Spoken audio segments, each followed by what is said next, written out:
Pozdravljeni, z vami sem Minka Gantar in danes bomo govorili o sočutju in o odpuščanju. Dejstvo je, da smo sredi praznikov in božični večer je za nami, božič je za nami in do novega leta imamo še kar nekaj časa, da počistimo kakšno zadevo. Zdaj sem dobila eno sporočilo, ena gospa je rekla, da tili prazniki so ji res pometali vso temo ven na plan in da se, recimo tako, liže svoje rane, se bo že zlizala ven. No, ena druga gospa, to je pa ena moja prijateljica, sva pa govorili in se je teli prazniki pa pometali vso jezo do bivšega moža ven. In dejstvo je, da vsak ima kaj zadelati v tem življenju, zato da počisti, da pomeče ali pa pospravi svojo podzavest. Zdajle je čas. No in v glavnem, včeraj zjutraj sem govorila z mojo mami in ona pravi, da je v 2 dneh prebrala knjigo Človek, ki je kadil Biblijo. O zaporniku, ki je trgal liste iz Svetega pisma, prebral in potem pokadil, pač zavil tobak tam noter in dejstvo je, da je srečal mir v svoji duši. No, potem mi smo pa včeraj gledali s hčerkami film Koliba in to je pa prav enaka zgodba, najti mir v duši. In kako odpustiti človeku, ki mu ni moč odpustiti, recimo sploh ta zgodba filma Koliba, serijski morilec je ubil 6-letno hčerko in trupelca niso našli in oče je padel v globoko žalost. V temno jamo obtoževanja Boga, kako je lahko tako krivičen, po drugi strani pa jeza na sebe oziroma dobil sem kazen za svoje grehe. On kot 13-letni otrok se je odločil, da bo naredil red v družini in sicer očetu je zmešal v alkohol, strup, ker je pretepal mamo in njega in enostavno je poskrbel, da je bil mir pri hiši. In veste, s tem je on potem živel in zaslužim si kazen, ker sem nekoga ubil.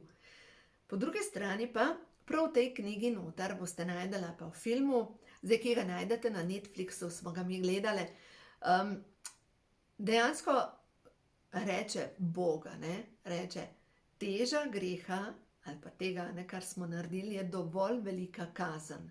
Ne rabimo Boga, ki nas bi kaznoval, ker sami sebe kaznujemo. No in zdaj na ta drugi strani je pa moč odpuščanja in moč sočutja.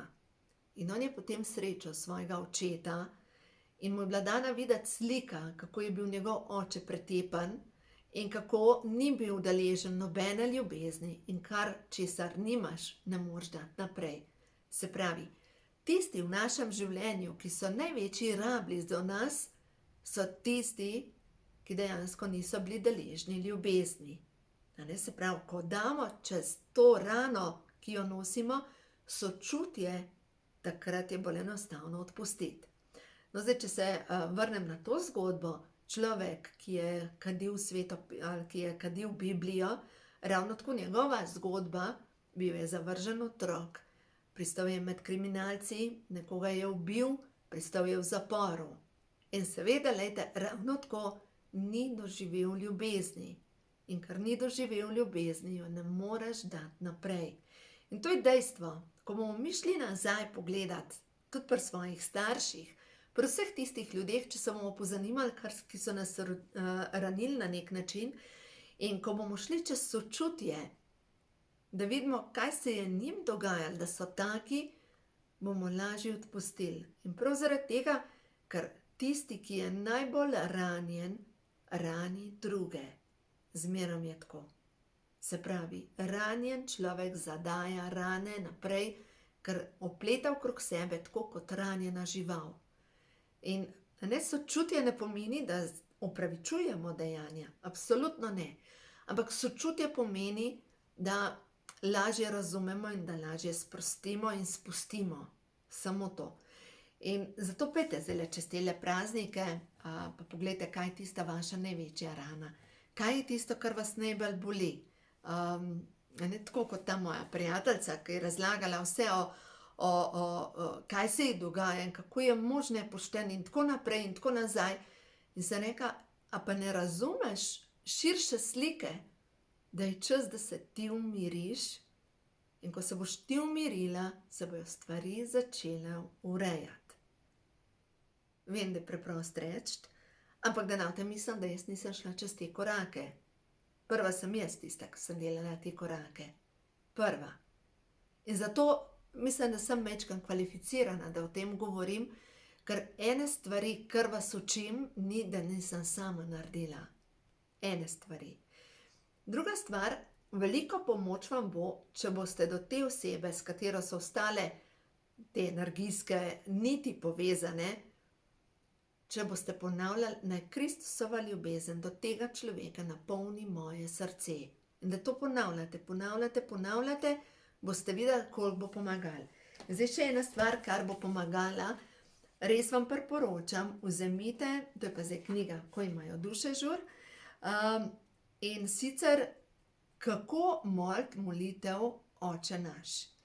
In dejstvo je, da, glejte, Oče moj ali pa Očka moj, ki si v mojem srcu, posvečeno bodi tvoje ime, pridi k meni tvoje bogastvo, zgodi se tvoja volja, kakor v nebesih, tako na zemlji. Hvala ti za moj vsakdanji kruh in odpusti mi moje dolge, kakor tudi jaz odpuščam svojim dolžnikom in pripelji me k rešitvi, da se rešim vsega hudega. Amen. In to je tisto, glejte, pripelji me k rešitvi, da se rešim vsega hudega. Amen. Zato naj vas ne bo strah, ko vas pripelje življenje do rešitve. In ponavadi takrat, ko pridemo do nečesa, kjer tiči naša rešitev, je tako kot Pandorina skrinjica, ki se odpre in tam ven začnejo leteti stvari, ki mogoče sploh mislite, da nemogoče, da ste to že zdavnaj popucali. Ali pa tako, kot bi odprl omaro in ven začnejo padati kostnaki. Ampak nič ni narobe s tem, ker to pomeni, da pripeljete veliki duh do rešitve, da se rešiš vsega hudega v vseh smerih časa in prostora. In gre se za to, a veste, da razumemo, da ta veliki duh, stvarni kreator, ni važno, kako imenujete to energijo kreacije, ni pomembno. Gre se za to, da razumemo, da ta veliki duh nas vodi do tega, da bo na zemlji postal raj na zemlji. Vodi nas do tega, da se bo zemlja spremenila. In ja, zdajle, ne vem, kaj vi spremljate, ampak v glavnem dejstvo je, da to, kar jaz spremljam tudi preko YouTube kanala, napovedujejo se spremembe. In zdaj, ta zadnjo eno tako sporočilo, ki sem ga poslušala, ja, prišli bomo do tega, da mogoče bo iz nas se pometali najbolj skriti strahovi z namenom, da prestopimo na temno stran. Nič hudega.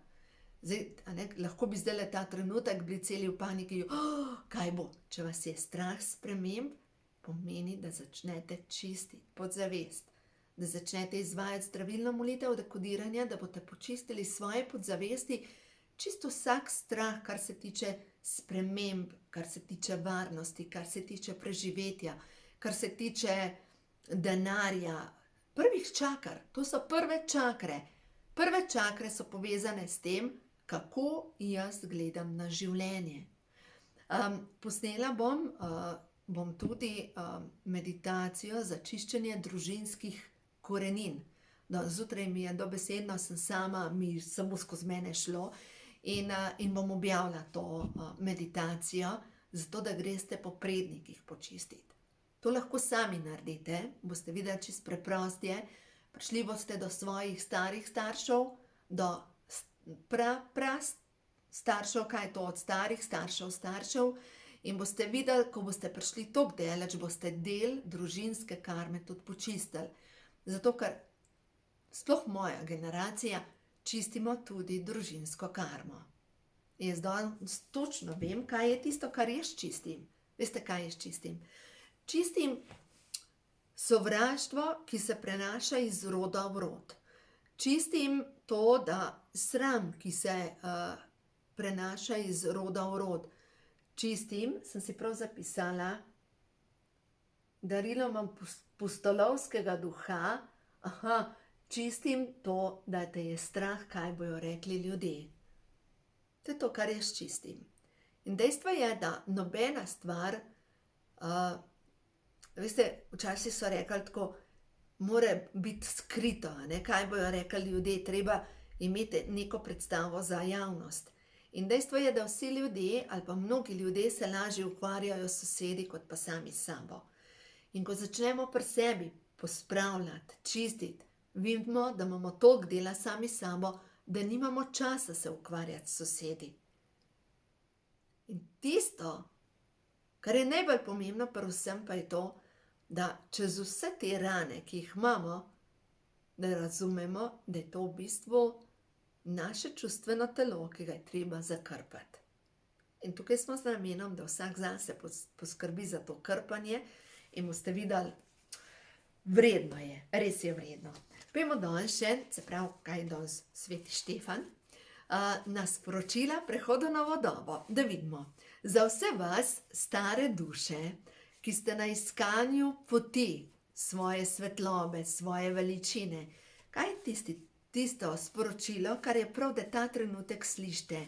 Kaj je tisto, kar ima za vas stvarstvo ta trenutek, kar vam želi povedati, da izveste, da slišite 3 sporočila, tisto, kar je prav za vas, da pride ven.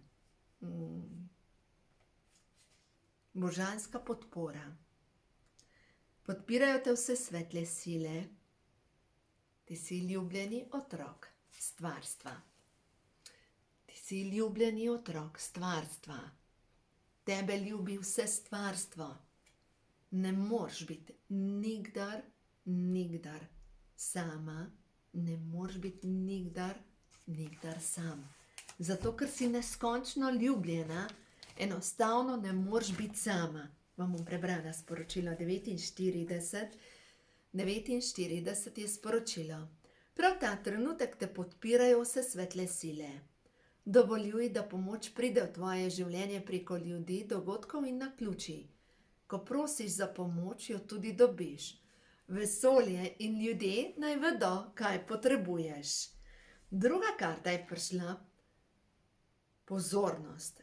Vidim mir, vidim ljubezen, vidim srečo, vidim vse, kar si resnično želim. Kam gre ta trenutek tvoja pozornost? Kam gre? Kaj je tisto, kar slikaš na ekranu svojega življenja? Vse, kar delaš in razmišljaš, vse, čemur namenjaš svojo pozornost, se veča. Pozornost je usmerjena energija, zato svojo pozornost usmerjaj v napredek in v harmonične odnose. Vse, česar si želiš več, blagoslavljaj in vse, kar naj odide, blagoslavljaj. In tretja karta je prišla, resnica. Ti si popolna. Dovoljuj si videti jasno in dovoli si videti resnico. Resnica prihaja iz centra. Jasnost, ki je pred teboj, enostavno drugače ne more biti, kot da veš. Boginja v tebi pozna vse odgovore. Dobivaš popoln odgovor. Modrost je v tebi. Vse tvoje odločitve in vsa tvoja dejanja so pravilna. Tvoj duh je miren, hodiš v svetlobi vere in samozavesti. Zaupaj procesu življenja. Zaupaj procesu življenja. Gremo še na Ošotove karte. Vidimo še 3 sporočila za tebe, stara duša. Tisto, kar je za tebe ta trenutek najbolj pomembno, da slišiš, naj se razutane. Sodelovanje. Hkrati pa vklepanje. Uspeh in Začnemo tukaj. Ki je takle, zavira napredek. Zato je čas, da sprostiš nemir, da se osvobodiš. Da vse tisto, kar ti melje v tvoji glavi, napišeš na list papirja in sežgaš. Se upravičujem, nekaj se je zaletelo, v glavnem očitno nekaj, kar še tudi pri meni mora iti ven. Čas je, da spustimo vse tisto, kar nas bremeni. Po drugi strani, ko pa to naredimo, nas pa čaka čisti uspeh, proslavljanje, začetek novega leta. Mislim, da zdaj prihaja tigrovo leto, mogoče celo po kitajskem horoskopu, in dejstvo je, da lejte, tole vas čaka. Čisto proslavljanje in sodelovanje, čas je, da se mi bitja svetlobe začnemo povezovati. Čas je. Prihaja nov čas, prihaja nova doba, ne se bati sprememb, zaupajte, stvarstvo pozna pravo hitrost in pravi čas in verjemite, da se vse ureja, najvišje dobro vseh. Ampak vsak izmed nas ima pa pod prvo zadelati korake pri sebi, lepo počas, lahko zažari vse svoji lepoti. Tako da uživajte in dovolite, da vas pri vsem, kar delate, spremlja Božji blagoslov.